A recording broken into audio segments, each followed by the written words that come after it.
cher internet yéen ñi nga xam ne yéen a safoo seen King Production tey nag ki ñu toogal def naa ni duñ leen ko présenté waat fii ci Sénégal rawatina monde entier Cheikh abonné King Production roi des arènes la ñu toogal Eumeu Sène surtout Samba Xoyane Fatma Ndiaye bi la ñu wax ba tey mën nañ ko taggee seng-sengi Birame Dieye Kewe yaay Awa Diagne Mali Baye maa nga jaxeeri Baye maa nga baytil ma jigéen mboor mbëru géwal yaa ngoog macha allah mbëru Sénégal Eumeu Sène tey sa mag sa xarit sa seex lañ mën a wax làññeeg ndax fu ñu ko gis rek gis la fa macha allah muy tudd bi dem ba ala doome ndax nit mën nga loué ay baas mën nga loué ay chaise mais doomu aadama yi kenn mënu leen a loué tey ñu gis la sa teewaay nga yendu fi toute la journée te ko xam Eumeu Sène xam ne nitu kersa la ngay toog nit ñi di ñëw nañ fotow nañ nañ noo ko dundee tey. waaw d'abord may njëkk a def mooy sant yàlla bu baax di julli si Yonent bi di ñaanal Sénégal gi yëpp yàlla na fi jàmm yàgg di gërëm samay ñaari waajur di am contentement tam aussi tey ci bis tey bi àjjuma ji yàlla may ñu doom ju góor ñu tuddee ko Seydina Muhammad sallallahu alayhi wa sallam ku ne xam ne sama diggante ak la njàng dootul ay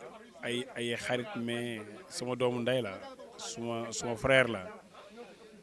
ay seex lañ ay frère lañ lépp lañ waaw mu nekk koo xam ne vraiment tam aussi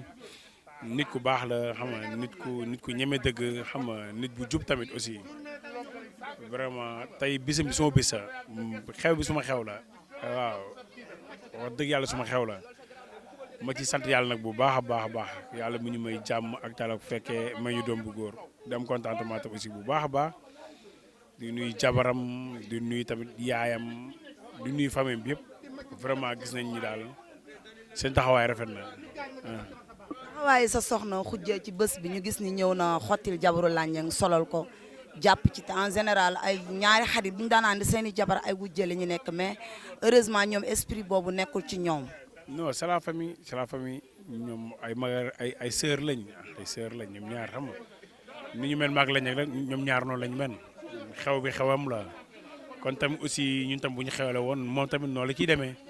waaw loolu rek ay frère lañ c'est la famille lañ nag moom lu mu wax ay doomu ndey lañ dafa dem ba nekk mbokk bu wóor bu dëggu voilà. am combat. waaw am naa combat maag sama doomu ndey rek Modou Lo. borom wax ji ci suuf. waaw suma xarit waaw ñaar daal ñoo war a laale di si ñaan yàlla may ñu ndam mos incha allah. combat bu njëkk bi da nga koo ñeewante woon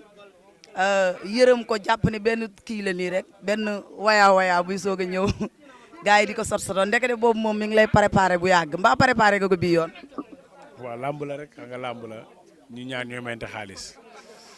te làmb moo ñu boole woon làmb moo ñu boolewaat je pense que dañuy tàllal loo ñëpp loxo rek ay jaamu yàlla xeebu lañ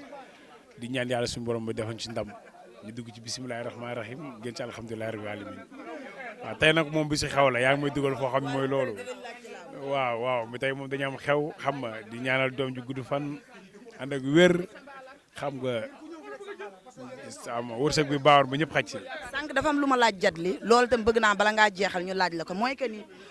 écrit ni mu bëree Pikine te yow yaa fi roi des arènes yow yaa juddoo Pikine màggee fi dégg fi roi des arènes est-ce que jotul mbër yi ñi nga xam ne ñoom ñoo fi nekk ay tout tànk ñoo topp ci sa ginnaaw ñu boole écrit yëpp def ko benn wala. waaw mbooloo mooy doole xam nga na xol yi yëpp ànd rek ñu liggéey xam nga wërsëg moom si yàlla suñu borom la nekk moom mooy xool koo neex rek mu def la li nga doon waaw ñoom ñëpp sumay rakk lañ du ma def loolu encadré leen ñëpp sumay rakk lañ ku ci mel ni kon ka léegi jaldi sooku ñoom ñëpp sumay rakk lañ waaw booy ñaatam aussi maa ngi koy ñaanal ndam lii mu jug xam nga yàlla dafa ko si jàmm suma rakk la waaw du nuyu Pikine gi yëpp nag xale yëpp moom mu neex mu naqari man maa leen boot nu ma leen boote mooy seen mag laa sumay rakk rek lañ mën doon mu ñu fexe ba du nekk sumay rakk lañ waaw di leen ñaanal ñoom ñëpp tamit aussi xam nga fu ñu bëgg yegg ci làmb rek yàlla suñu borom defal leen ko. ñu lay ñaanal tamit ñun tamit ndax Pikine lañ dëkk wax dëgg yàlla may la ndam waaw xam naa gars yi moom dinañ ne kuy wax interview di ñaanal mbër mi ñoo ngi koy soog a gis waaye.